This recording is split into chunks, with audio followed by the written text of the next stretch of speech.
আসসালামু আলাইকুম। আমি মোহাম্মদ আলামিন। আজ আমি এমন একটি বিষয় নিয়ে কথা বলবো যা আমাদের সমাজের ভিতরের একটি কঠিন ক্ষত। সেটি হলো বিবাহ বিচ্ছেদ বা ডিভোর্স। বাংলাদেশে বিবাহ বিচ্ছেদের হার বর্তমানে উদ্বেগজনকভাবে বাড়ছে। বাংলাদেশ পরিসংখ্যান ব্যুরো বিবিএস এর 2022 সালের একটি জরিপ অনুযায়ী স্থূল বিবাহ বিচ্ছেদের হার প্রতি হাজারে 2006 সালের 0.6 থেকে বেড়ে 2022 সালে 1.4-এ দাঁড়িয়েছে। প্রতি বছর হাজার হাজার সংসার ভাঙছে। এই পরিসংখ্যান শুধু কিছু সংখ্যা নয়, প্রতিটি সংখ্যায় একটি করে ঘর ভাঙছে, একটি করে স্বপ্ন ভাঙছে, একটি অনিশ্চিত ভবিষ্যতের গল্প। কেন এমন হচ্ছে, আর এই পরিস্থিতি থেকে আমরা কিভাবে বেরিয়ে আসবো? আসুন আমরা কারণগুলো গভীরভাবে দেখি। পরিসংখ্যান ও গবেষণায় মূলত কয়েকটি প্রধান কারণ বারবার উঠে এসেছে। এই কারণগুলো আমাদের চোখ খুলে দেবে। প্রথমত, বিশ্বাসঘাতকতা বা বিবাহ বহির্ভূত সম্পর্ক। বিবিএস এর জরিপে দেখা গিয়েছে বাংলাদেশে তালাকের সবচেয়ে বড় কারণ হলো বিবাহ বহির্ভূত সম্পর্ক। এই বিশ্বাসঘাতকতা আমাদের সম্পর্কের ভিত্তিকে দুর্বল করে দিচ্ছে। দ্বিতীয়ত হচ্ছে দাম্পত্য জীবন পালনে অক্ষমতা, বনিবনার অভাব। প্রায় 22% বিচ্ছেদের জন্য দায়ী করা হয়েছে এই কারণটিকে। এর মানে হলো স্বামী স্ত্রীর মধ্যে পারস্পরিক শ্রদ্ধা, বোঝাপড়া এবং আলোচনার অভাব। ছোট ছোট মতের অমিল থেকে তৈরি হচ্ছে বিশাল দূরত্ব। তৃতীয়ত, এর বাইরে অন্যান্য যে কারণগুলো রয়েছে, পারিবারিক চাপ, যৌতুক, শারীরিক বা মানসিক নির্যাতন, অর্থনৈতিক টানাপোড়েন এবং প্রযুক্তির কারণে একে অপরকে সময় না দেওয়া।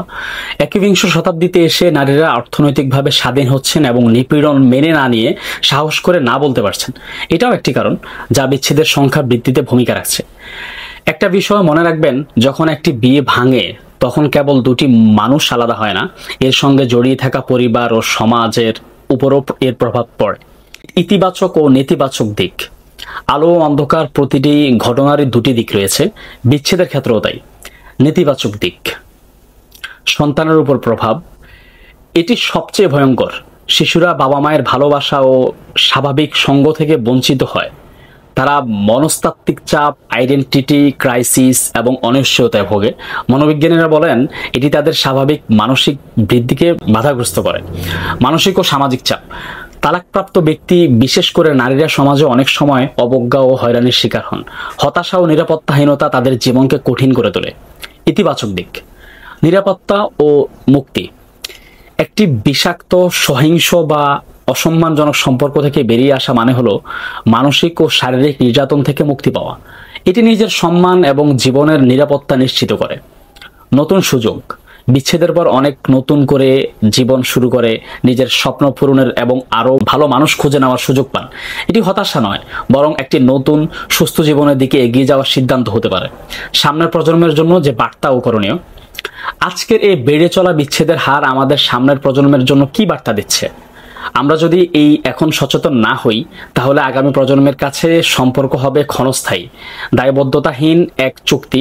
তাদের জন্য আমাদের বার্তা স্পষ্ট, সম্পর্ক মানে দায়বদ্ধতা ও বিনিয়োগ। এই বিষয়ে আমাদের করণীয় কি, সে বিষয়ে পরবর্তী ভিডিওতে কথা বলবো ইনশাআল্লাহ। সে পর্যন্ত ভালো থাকবেন। ধন্যবাদ।